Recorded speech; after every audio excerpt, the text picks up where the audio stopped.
is me again. Here we go, keeping with my routines and trying to be consistent no matter how small or big it is. So I'm back and I'm super excited to be here today and share some more of my life and my experience with you guys.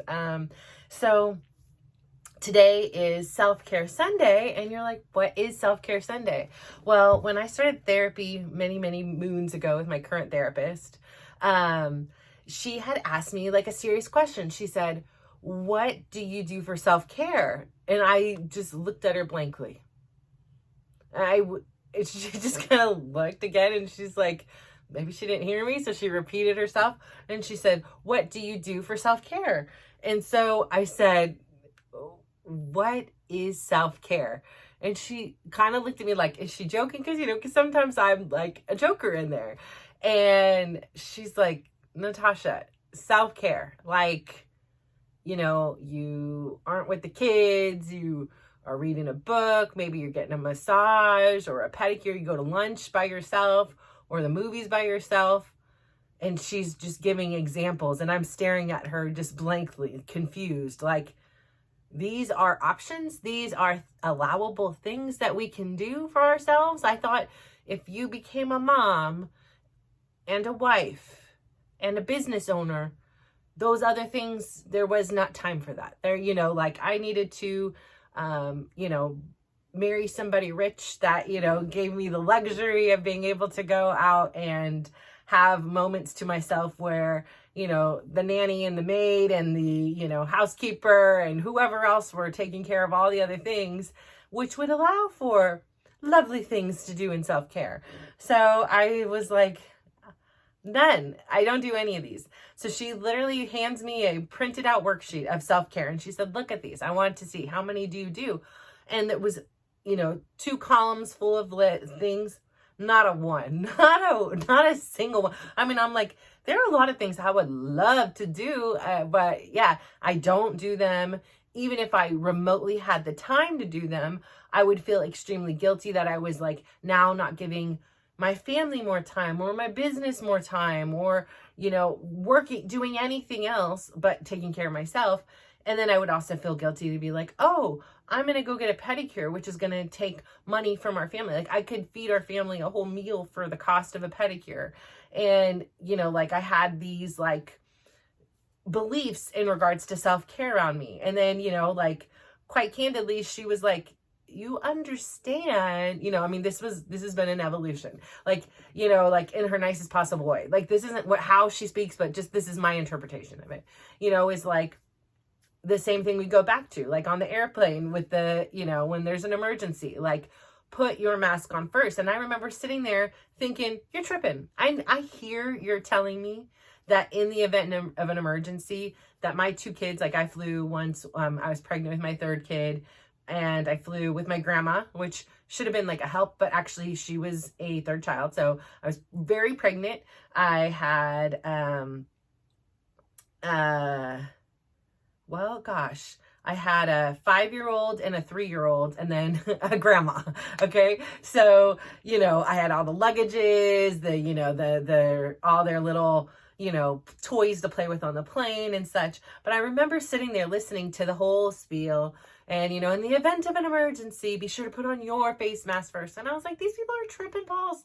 It's not going to happen. I am not going to go put my mask on and leave my babies here to die. I'm putting their masks on, making sure they're nice and secure. And then if I get to my mask, great, and or maybe I had confidence, like I will get to mine. Like, don't worry, so I really did not understand in any world or any fundamental way, like this notion of self-care. And I believe that my inability to really understand and then practice self-care was part of the reason, which I keep hinting at, but my pinnacle moment in 2020 that had, it was my absolute rock bottom. It was my I am going to drive to the side of a cliff and I may not come home. And luckily I did make it home because I'm here. But it was like a real, like, I just couldn't take the immense pressure that I mostly had put on myself. And then as a result of this pressure I put on myself, all this performance that I had been doing for everybody, all these activities and all these things, like it was just so much. It was so much. I just couldn't bear the weight anymore. And I did not see a way out. Like I'm resourceful, I'm pretty smart. I can figure things out. And I was just like, nope, there's no exit there. Nope. Fine. I'm going to create my own.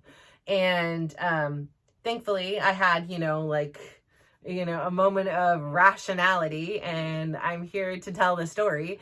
But, yeah, I think I really believe that it started with that. Granted, like I said, there's thousands of traumatic days and experiences that have occurred in my lifetime, and just as probably yours, because I think every single person has experienced many, many traumas throughout their life and many tragedies. And, some of them are really extreme, like big traumas. And, there are people right now who I'm sitting here chatting into my phone, and there's people that are in war zones or, in prisons. There's so many, there's so many levels and extremes in life. But it doesn't negate like what my experience is. Just because I'm not in a war zone, it doesn't mean that like it didn't feel like I was in a war zone experiencing my own experiences. Just as with you may be feeling those same things. So anyways, I took a look at this thing, and then she gave me a homework. First week was just look it over, and I'm, think about ones that you would be willing to try and do. And, I'm looking at them like, okay. And then, the following week, she, looks at my paper and sees like, okay, which one would she be willing to do?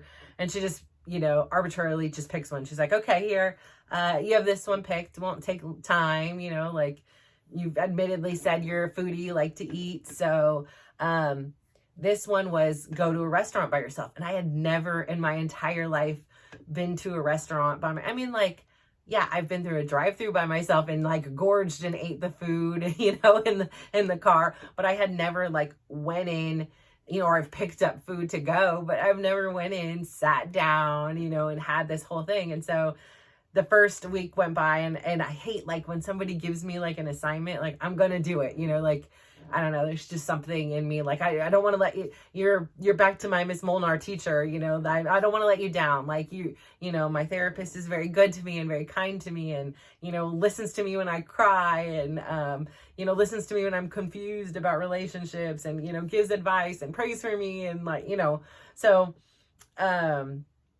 I don't want to let her down. So she gives me this homework assignment, and I remember I was like, okay, again, I'm frugal. So I'm going to go to lunch, and, that's when the kids are at school. Nobody will know I did this. It won't be that expensive. I ended up going to like one of my favorite Chinese food restaurants, and, had a lunch special, and I just sat there by myself, and I thoroughly enjoyed the experience. I looked out the window. Like I read a little bit. I enjoyed the flavors of the food because I wasn't like chit-chatting and, whatever, or in a hurry.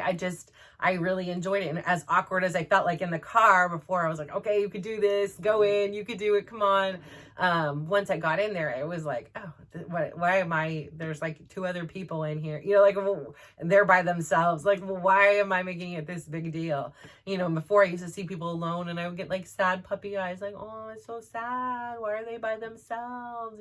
Do they not have friends? Are they all alone? I think it's like, back to like, almost like lunch when you're a kid, right? Like, and there were times, like I said, I had a really trying experience in my middle school years that like I was forced to sit alone, and I didn't want to sit alone, and I made myself so sick because I was like so rejected socially, and I just didn't belong, and there was like no place for me. And so like I think like I carry that still, like like I was saying before, like we all have our own filters. So I carry this like sadness, or if I hear, oh, like one of the biggest fears about having kids is like, oh, is my kid going to eat alone? And that was like one of the hardest parts about one of my kids having his peanut allergy, is like he had to go sit basically with the other kids with peanut allergies, but you couldn't just invite a normal, non-peanut allergy person to the table because their lunch may have food that can make the other kids sick. And, so it's just it was very isolating, and it was just like one more piece of loss. And at that time, to like grapple with, because you just want your kids and your friends and your family to have these normal experiences. I remember even my mom had called me. My sister and I are 16 years apart, and she was telling me my sister was struggling in school, and she one time, drove by the school and took a peek over during lunch, and there my sister was just sitting on a bench by herself eating her little sandwich. And now my sister, like in hindsight, does have some, like, can be very extroverted, but she can also be very introspective and very like much, she's even though she's my sister, we're 16 years apart. We never lived together when she was a child. When she was older, she moved in with us, and we'll get into that later on as well. But yeah, I mean, maybe she wanted to, I don't know, but nobody talked about it. Nobody said anything. Like, it was just this sad thing. And I remember like being like, whose butt do I go kick? Like joking around. I really, I'm not going to go kick some 6-year-old's butt, even though I wanted to. Or like, I'm going to come every day and go have lunch with her. Like, it's just, it brings back this wound that maybe wasn't healed within you. And like, like for me, right? I don't know if she was in pain. I'm assuming, I'm putting my story onto her, but like, I knew I was in pain, and I knew I didn't want to sit alone. And I knew it was really challenging for me. So challenging, I made myself sick, and I didn't want that experience for somebody else. And now at this time, if she was 6, then what was I, 22? I was going through, like there was only so much I could do to go save it. Like even now I'm like, well, maybe I could, talk to her about her or what, whatever. But needless to say, I think it brings back all those wounds when you're having like a lunch alone. So like, I think that there was some kind of a little bit of healing, like, hey, like I almost like, not that I regret anything, but like, I'm like, man, if I would have known then what I know now, like I would have just sat and enjoyed my lunch by myself. Like, who cares who's looking? If they don't want to be my friend, they don't want to be my friend. Like whatever, why am I letting it upset me? Why am I letting it hurt me? Like, there are billions of people in this world. And just because this group of people that happen to live in a similar city, in a similar area, which put us in the same school, they all don't like me, that's okay. Or, like I don't talk to them, and so they don't know who I am. Like they've never given me a chance, and I'm shy, and our parents aren't friends because, most of the people back then, their moms were home and their moms were volunteering in the classes. And, I didn't have that experience. I was just this weird kid that only had a dad, and, I was quiet. And, so yeah, I was very insecure, uncomfortable. I was dealing with a lot of tragedy and trauma, and yeah, I was probably very awkward, who knows. But anyways, so like going to that lunch and enjoying it so much so, like, I think was very much like, oh, I had this power to do this all along. And it was really cool to like take care of myself. It was a great experience to say, like, I could just go and I order whatever I want. Like if I go to the restaurant, we have 6 people, very different tastes, very different likes, very different dislikes. And so it's almost like anxiety because I have this desire, right? Like I'm a mom, I am a fixer, I'm a healer, I'm a saver, and I want everybody to be happy. And inevitably, it is so rare to get all 6 of us like happy at the same time. Like if you're at a restaurant or something that like, this person doesn't like this kind of, this is too spicy, not enough spice, this is too whatever. And it's just so hectic. Like, so when I went by myself, I didn't have all this external extra pressure. Like it was like, if I wanted pot stickers, I ordered pot stickers. If I wanted lunch special, I ordered lunch special. If I didn't want the soup, I didn't eat the soup. Like it wasn't this like, what do you want? What is this? This is what you should have. Like, oh, like none of that. It was just eat what you want, finish it or don't, take it home, whatever. So that was like my first step to self-care. And it took years to really like even do anything on a consistent basis. But in 2020, towards the end of 2020, I had started this journey, right? Like I had started to kind of like rediscover, I was taking this time to like, I started with the exercising, and I would go on long drives, and I would wind up at the beach, and I spent a lot of the time it was just like my happy place. It was like, it was Wednesday. Okay. I'm going to throw on a mask and I'm heading to the beach, guys. Like I'm out of here. I can't just sit here. I'd walk along the beach. I did a ton of writing along the beach.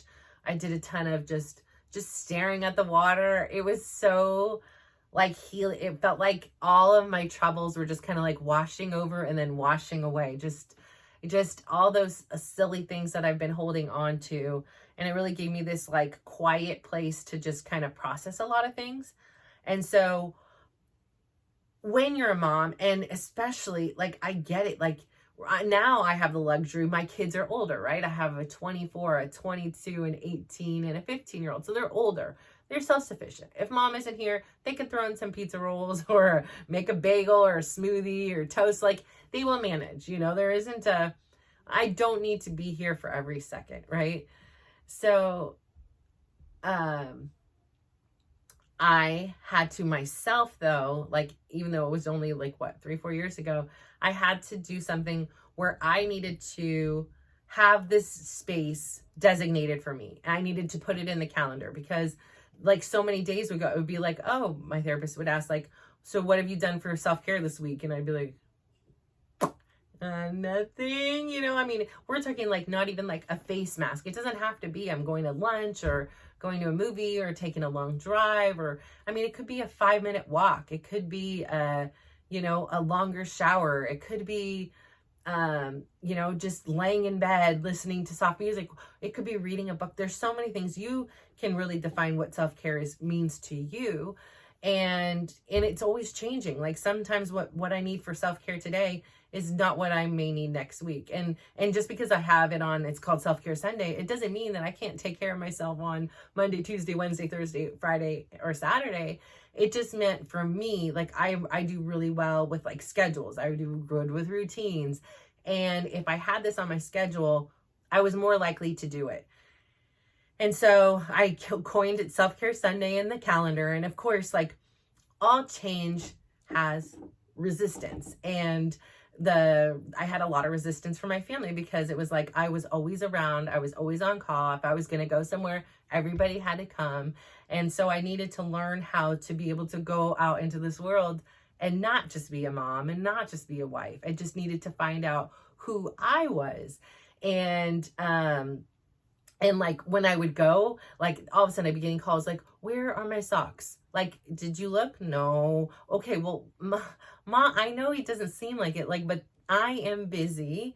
Like, I am not there. You're going to have to look for your socks, like maybe if you put them in right away in the correct place in the first place, this wouldn't be an issue, like it was just very much so. And I had to like, I had to learn, first off, I also did not know what boundaries were. I definitely didn't have any established. And then I was like resentful and frustrated because I was feeling all this aggravation when my boundaries were being like impinged on. And then, but I didn't have any definition. I didn't really know. So the boundaries has been another process of like kind of learning and playing with, and still like keeping to my guns, because I'm not a say no kind of person. I'm like, oh yes, yes, yes. And then be like, why am I saying yes to this? Why did I do, like frustrated in the back end.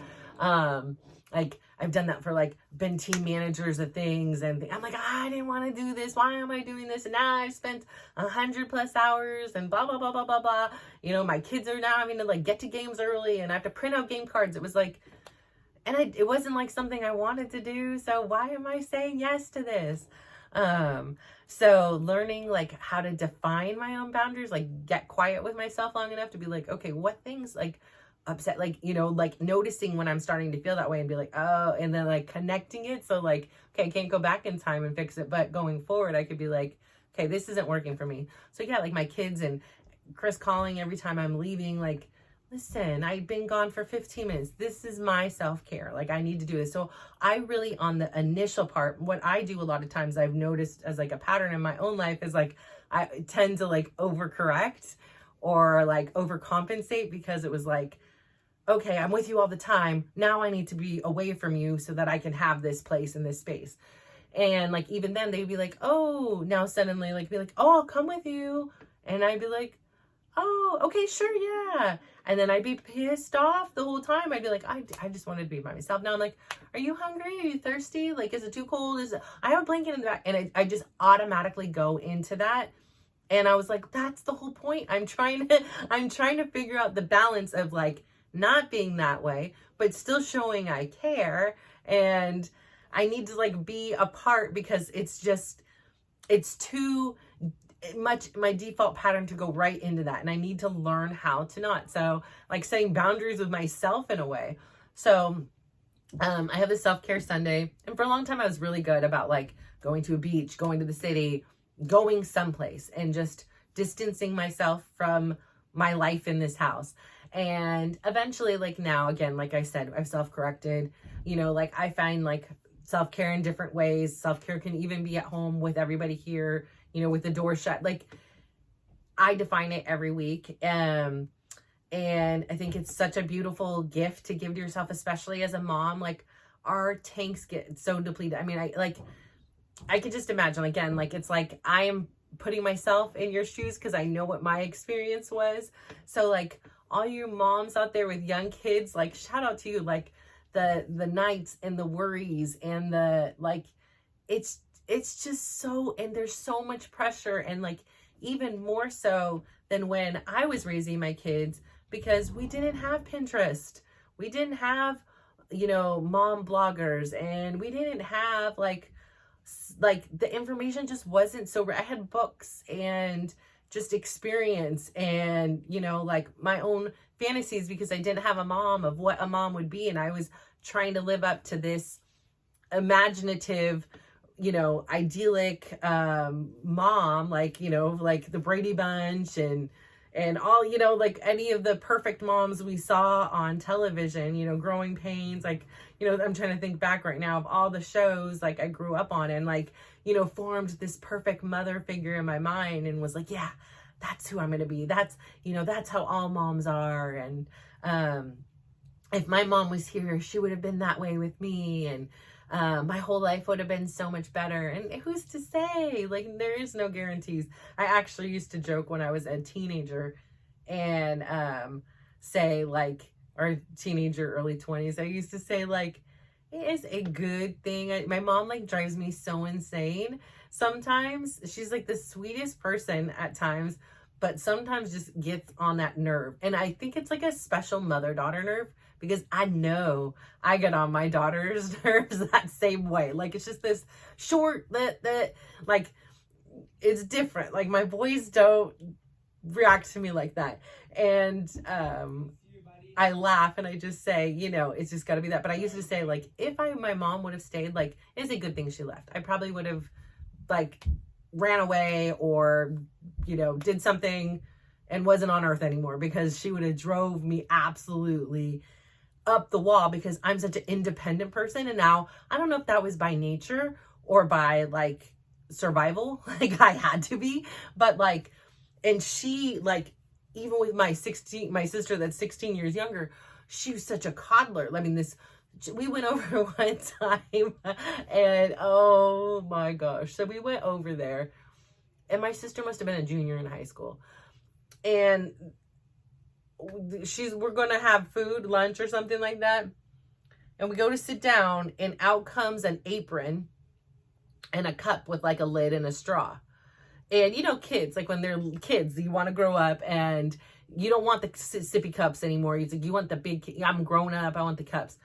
So my kids came over, and then Bradley's looking at it, looking at Gina put on the apron, looking at her drinking out of the cup. He's like, "Are you still using a bib and a sippy cup?" And I about died. It was so true. And she laughed. I was a little embarrassed, and my mom was dying laughing too. She's like, "Well, it's just cleaner this way, and it's this and this." And I was like, I would be like, F your bib and your sippy cup. I don't have time for it. I don't even want the Stanley cup, because I do not want the sippy cups. I outgrew the sippy cup. I don't even think I ever had a sippy cup as a kid.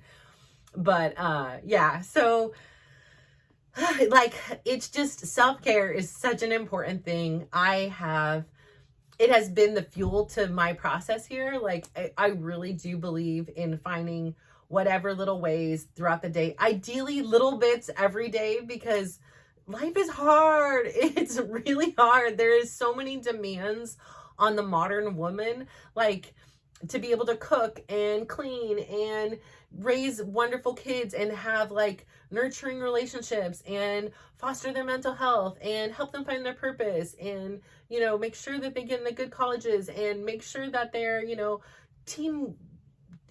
good teammates and good students, and they're not being bullied and they're not bullying anyone, and then, oh yeah, be a beautiful woman for your husband and for yourself and for the world to see, and go get Botox this, and dye your hair this, and oh wait, should I go on Ozempic, and like, just so many things. Like, it's just so hard sometimes to be a woman, and then to like lay in bed and just feel exhausted and worn out, and like you didn't do enough, or there's so many things left to be done, or you're misunderstood because you're cranky and you're bitchy and nobody understands why, but yet they do.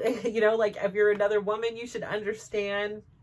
Like, yeah, I get it. Like, you just want to, say, I get you. Like, you need to do this. So I just think that, my wish for you guys today is this: just do one little bit of self-care for yourself and just be compassionate. Like, if you see people out there, especially as moms and women, like, we have a lot. Like, I can't fathom how many expectations we have on ourselves and how hard we are on ourselves. It's really hard. So I say, in order to help get through the hard stuff, take care of yourself, find something you love, and take care of yourself. That is like the first step to all healing, is just really being good to yourself. So I'm keeping this short today. I'm tired. I need some more self-care, and I appreciate you listening. You have a great day. Bye.